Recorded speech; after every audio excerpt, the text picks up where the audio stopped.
And it was billed as a women's retreat weekend where you'll meet other women and have so many activities and drink by the pool and spend time with the Duchess of Sussex. Well, turns out she showed up for about 30 minutes and then she split immediately. They were then shacked up with strangers. They paid thousands of dollars for this dumb thing. And needless to say, a lot of them are now furious. So much so that they're demanding refunds. What happened here, that the girl was drawing and Meghan was fiddling with her jewelry, merching her stuff and whatnot, and the girl put the book away from Meghan. No, you're not gonna touch my book, you're not gonna touch my drawings, get away, you witch. Yeah.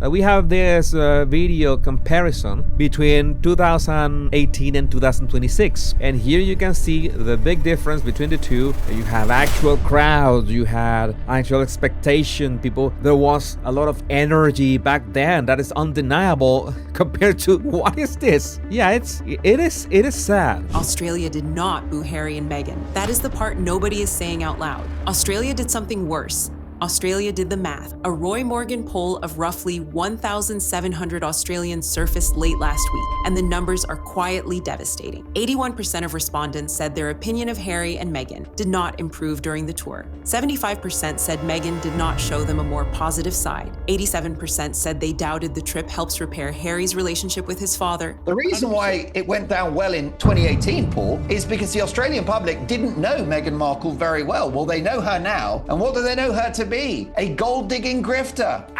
I love you. That is not backlash. Backlash is loud. Backlash is a protest. What Australia delivered is something older and far more dangerous for a brand that lives on celebrity warmth. It is a measured, polite, statistical shrug. They think somehow that Australians are a little naive, a little easy to skin as far as flogging her as ever merchandise. I think she thinks we're, hicks down under that won't see through it all and be just so honoured that she's graced us with her spreads. And by the end of the 4-day tour, every metric that mattered had confirmed the shrug. The retreat did not sell out. The Inter-Edge Summit slashed its tickets by half before Harry took the stage. And while Meghan's Sydney event struggled for attendees, a 58-year-old woman named Pamela Anderson was holding court on the other side of the city, at a venue her promoter had quietly downsized from 9,000 seats to 2,500. Same weekend, same city, same demographic, two completely different demand curves. You know what? Anyone silly enough to pay this sort of money, I have zero sympathy for, so whatever. You've stolen my thunder. Exactly my thoughts. If you are stupid enough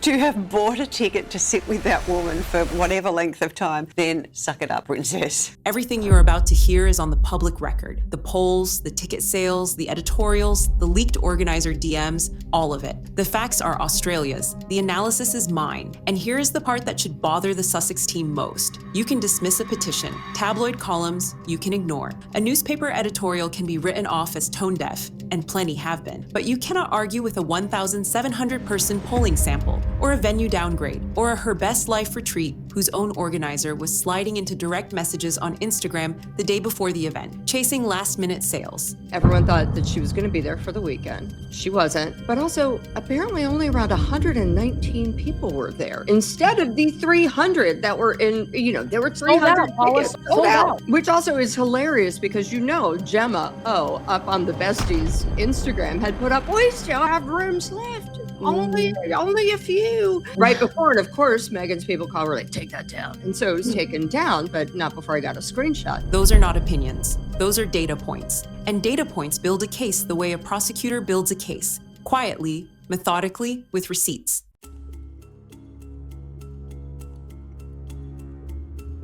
Another source says, a friend of mine is absolutely furious. She paid all that money and was promised a whole weekend full of fun, food, drinks, activities, only to find out Meghan stayed for 30 minutes. The guest was reportedly left confused as to what happening and with expectations on far more access to the Duchess throughout the weekend. The retreat was supposed to solve this. 300 tickets. 2,699 Australian dollars for the standard tier, 3,199 for VIP, which gave you a solo room instead of sharing a bed with a stranger. How many people did attend? It's Meghan, the Duchess of Sausages. How could Meghan, the Duchess of Sausages, drive this small crowd? I'm pretty sure that not every seat was full. The Intercontinental Coogee Beach. 2 nights, a gala dinner, yoga, sound healing, a coaching session, and the headline, an in-person conversation with the Duchess of Sussex at the Friday night gala. The tabloids christened it Megstock before anyone had checked in. What actually happened on the ground is still in dispute, but the shape of it is clear. Meghan arrived at the Intercontinental shortly after 5 on Friday afternoon. She sat for roughly 2 hours of Q&A with organizer Gemma O'Neill. Just after 7, she was in the back of a Range Rover heading to the Waratahs rugby match with Harry. While her paying guests were sitting down for a main course, she would never watch them eat. Some tables have only 3 people at them and some have 4. This was a massive fail. And you see, this was not Meghan talking, but this was the same attendees. They paid for the whole thing. They were not only to watch Meghan talk about her dishwasher soap story. I'm pretty sure that Meghan talked about that. By Sunday morning, the first Radar Online report dropped. 2 insiders, anonymous of course, the language, verbatim, organizers owe answers, and I know some girls are asking for refunds. And she paid all that money and was promised a whole weekend full of fun, food, drinks, and activities, only to find out Meghan stayed 30 minutes. Now, I want to be careful here. No named attendee has gone on camera demanding a refund. What exists on the record is a retreat that refused to sell out. A 7 News journalist named Ariana Pazeshki, who was ejected from the guest list after organizers discovered her day job, and a Sussex spokesperson who told the Press Association, and I quote, that Meghan was always confirmed only to attend the retreat for her Q&A portion of the weekend. So if you're an online psychotic sycophant of Meghan, you're more than welcome to come. But if you're a professional woman that happens to work in a media career, no, sorry, we'll take your money, then we'll kick you out. It's honestly, this has just got disaster written all over it. That last sentence is the tell, because if the contract said 2 hours of Q&A, the job was done. But the marketing sold a weekend. And this is where the Megstock nickname turns from a joke into a diagnosis. A Woodstock crowd does not demand refunds from its headliner. A Woodstock crowd showed up for the mud and the music and would have stayed 3 more days without a contract. Megstock showed up for the selfie. When the selfie came and went in under 2 hours, the mud was just mud. But it's all me.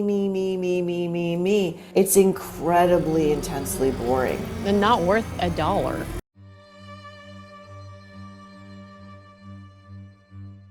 This was terrible. What is this? Is this Meghan and Harry in the middle of what? Nothing. This is not AI. This is no people in here waiting for them. No crowds. They have these barriers, like they were expecting, I don't know, hundreds of people to flood the streets of Sydney and be excited about, there's gonna be the sausages in there, but no, nothing of the sort. This is the part the Sussex team really cannot walk back. On Friday morning, hours before the retreat, Harry and Meghan arrived at Bondi Beach to meet survivors of the December 14th Hanukkah terror attack, the worst anti-Semitic mass shooting in Australian history. 15 people dead, 40 injured. Meghan spoke with named survivors Jessica Chapnick-Kahn and Elon Zeiser, both of whom were positive in their own statements about the visit. So far, so routine, except for what happened next. Within hours of Meghan leaving that beach, the outfit she had been photographed in, a Mateau blue and white striped shirt, Rollis sailor jeans, a P. Johnson cashmere sweater, Frida Salvador trainers,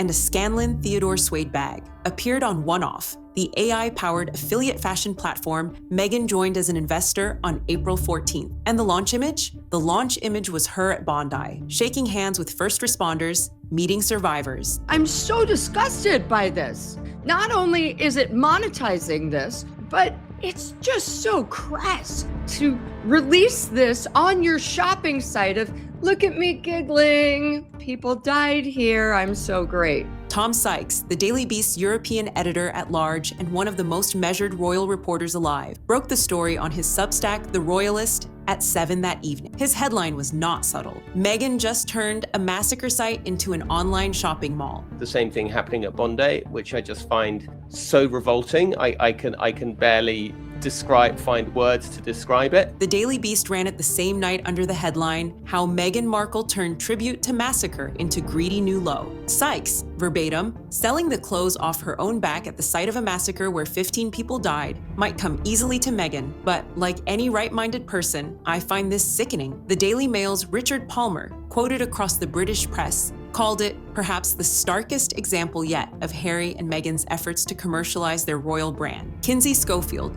on Fox News Digital, used a word she has never publicly used about Meghan before. She called her, and I quote, vile. How is someone who does these horrible things allowed to be put in these positions to help her uplift herself or her brand and to sell clothing nonetheless? It makes absolutely no sense to me how this is even able to happen. It is a grift of proportions that is mind-boggling to me. And then quietly, sometime in the overnight window, somebody on Meghan's team logged in. They pulled the Bondi image. They replaced it with a shot of Meghan in the exact same outfit, getting out of a Range Rover. Think about the sequence. Survivor visit in the morning, affiliate listing by lunchtime. Tom Sykes publishes at 7, image swap overnight. That is not a platform mistake. That is an edit, a deliberate, quiet edit. And every deliberate edit is a confession that somebody on that team knew exactly how bad the original looked. The one-off response pinned blame on AI technology choosing the wrong preview. I have not met the AI that logs into a content management system at 2 in the morning and selectively replaces a first responder handshake with a Range Rover. They need $3 million just to survive each year, just to meet their minimum security needs. So I really think we can't frame this in any other way other than a pay for play, a desperate,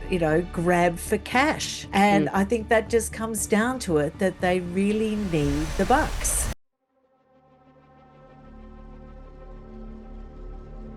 I left my favorite video for the end. There's Harry and Meghan walking. They have some DHL surf rescue dudes around them. There's police guarding them because security, of course, if anything that could happen. You can survive a Tom Sykes column. What you cannot survive is a 20-second TikTok. At some point on Friday afternoon between Bondi and the rugby, Harry and Meghan walked along Bondi Beach sand with their security detail. The beach was mostly empty, hundreds of meters of open sand stretched on every side. And in the middle of all that open space, on a towel, reading a book, there was a woman. She did not look up, not when the entourage approached, not when Harry walked past, not when Meghan walked past. Oh, bro, I have to play this. To this girl on the sand, and this lady couldn't give a single F about Meghan and Harry. 0 F's given. Not one F given. No, that was brutal. All of this. She stayed on her towel, book in hand, for the full 20-second clip that news.com.au posted to its TikTok account the same afternoon. That video has racked up roughly 1.3 million views. That TikTok hit Fox News, People, Yahoo, AOL, Tylaw, The Daily Mail, IB Times UK, Stuff, and the Deseret News within a day. Australian broadcasters picked it up too. The caption that spread fastest called her the unbothered queen. Another outlet just called her a legend. And that is the moment it clicked for me. She's not really even, I think, hiding it. I mean, I think, the level of delusion, it's actually frightening. It's frightening. When your entire entourage of bodyguards and security is leading you across a beach in Australia, and there is an immovable woman in a bathing suit laying on her belly, reading a book or journaling or whatever, and she barely lifts her head to see this chaos and goes right back down to her business.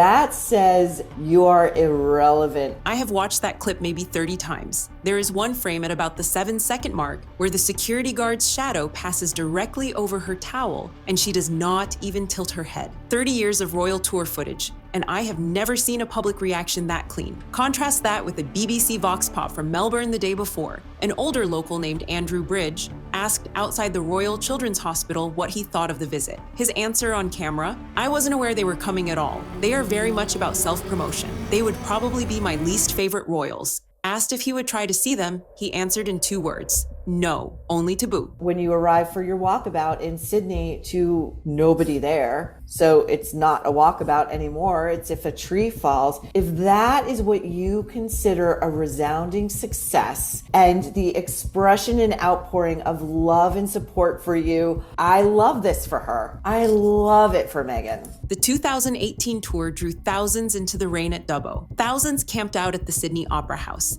That was 8 years ago. And the thing that has changed is not Australia. Australia is still there. What changed is the product. And Australia, in its very Australian way, has stopped pretending otherwise. One woman reading her book, one man saying the quiet part out loud on a Melbourne footpath. Same message.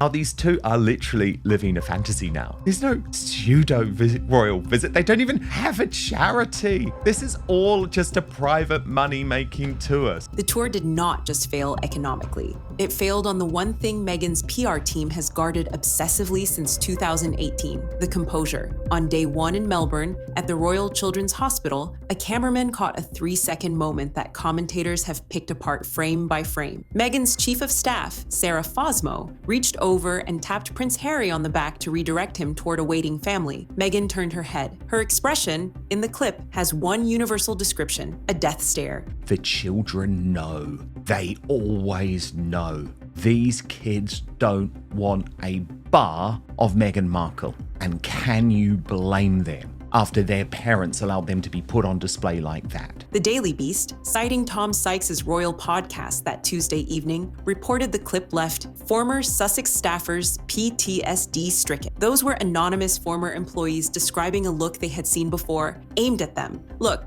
I could be wrong about body language. People read faces the way they want to. When former staff members, people who worked with her at close quarters, describe the same look independently, the pattern stops being ambiguous. My source, who works within the Royal Children's Hospital in Melbourne, has revealed that when Meghan arrived, she said, "Let's make this quick." And as my source told me, such a humanitarian, not. Then the acting started. Acting of her pretending to care. Earlier this week, Meghan herself hit back at the criticism. Yahoo Lifestyle Australia ran the headline, Meghan Markle hits back at criticism for leaving $2,700 per person's Sydney event after 2 hours. The report that she stayed only 2 hours at that $3,000 per head. You know, and Harry, he spoke at an event, mental health, $1,000 a head. Yeah. I mean, who are these people who are still paying this amount of money? These two are laughing at them. The RHOL line stayed consistent with what the Sussex spokesperson told the Press Association. Meghan was contracted for the Q&A. The Q&A happened. The marketing that promised a weekend was somebody else's problem. Well, like all narcissists, true malignant narcissists, they never admit that they're wrong. Mm-hmm. It's always somebody else's fault. It's always the rest of the world doesn't understand them, or it's why Meghan's constantly reintroducing herself to us and like telling us her story over and over, because she thinks that this time is the one that'll stick and we will all change our minds and come to realize how wonderful she is and that she should be the Queen of England. This morning, Jane Moore's column in The Sun dropped under one of the cleanest headlines of the week. Milking their Duke and Duchess titles for all they're worth, the Montecito grifters have just completed a Down Under royal tour by any other name. They are using us as a cash machine. This is just a cash grab. They want to bring whatever it is that they bring. And look at it, they are no longer royal adjacent. They are not qualified psychologists. And as far as we can see, they aren't even the philanthropists they attest to be, because we haven't seen any donations. 4 years after her death, they are royals for sale, and no one seems able or perhaps willing to stop them. A 4-day tour is supposed to end with a photo of the couple boarding a plane, smiling, waving, full press pack lined up. Harry and Meghan boarded Qantas commercial. No waving, no press pack, no Sydney Morning Herald farewell editorial. Just one parting Sydney Morning Herald editorial instead. The Tuesday one, the one calling them an ATM.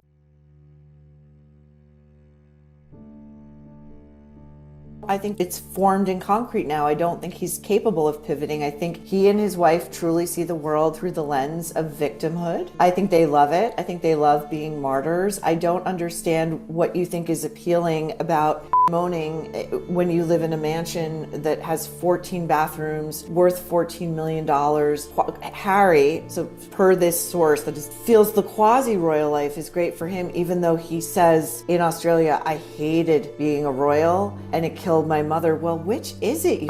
It can't be both. And then Meghan, it's the utter thumping boredom of the narcissist. Here is where the tour actually ends. King Charles flies to Washington on Monday, the first state visit by a reigning British monarch to the United States since his mother in 2007. He will address a joint meeting of Congress on the 28th. Speaker Mike Johnson, Senate leaders Thune and Schumer, and House Democratic leader Jeffries co-signed the invitation. The first British monarch addressed to Congress since 1991. That is what a working royal tour looks like in 2026. And 5 days before that, his son and daughter-in-law flew home from Australia on a commercial Qantas flight, having failed to sell 300 seats at a wellness retreat, having pulled a charity visit outfit from an affiliate fashion site overnight, and having left a Roy Morgan poll number of 81% saying Australia's opinion of them had not improved. That is not a coincidence. That is a report card, and the royal family will not need to say a single word about it. They weren't happy, or Meghan, I would say this is her rather than Harry, was never going to be happy with just being a side character, a supporting actress, if you like, to use the analogy from her previous life,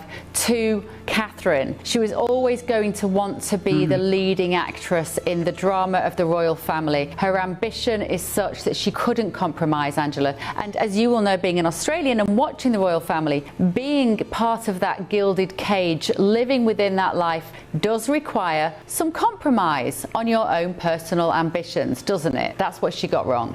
That's absolutely right. And it requires teamwork. It requires understanding the institution of the monarchy. And, you know, it's just ridiculous of her to have said that she didn't understand what she was getting into. She was massively supported, much more supported than Diana was back in her day. The Sydney Morning Herald already said it. Australia was good to Harry and Meghan. Now they want to use us as an ATM. Jane Moore said it in The Sun. Tom Sykes said it in the Daily Beast. Roy Morgan measured it. Andrew Bridge said it to the BBC in 2 words on a Melbourne footpath, and one woman on a towel on Bondi Beach said it without saying anything at all. And before anyone reads this as a pile-on, the receipts here are all Australian. The Sydney Morning Herald wrote the ATM editorial. The BBC filmed the Vox Pop. Roy Morgan ran the poll. My job has been to line them up in one place and ask the obvious question. What happens when a PR tour fails on its own metrics? The answer is everything you just heard. The question now is not whether the Sussex brand survives this tour. Brands survive. Brands always survive. The question is what the brand is worth the next time a promoter calls, the next time a publisher signs in advance, the next time a wellness retreat tries to charge $3,000 for a 2-hour Q&A, because data is the only currency that actually moves in the markets they have chosen to live in. And Australia just published the data. The next move belongs to Andrew Loney. His follow-up biography, the one the Sussex team has been bracing for since March, has a reported publication window of late May. Loney is not Tom Bauer. Loney is the archive guy, the one who files Freedom of Information requests and waits 18 months for a document. When his book lands, we will know whether what Australia just published was a tour verdict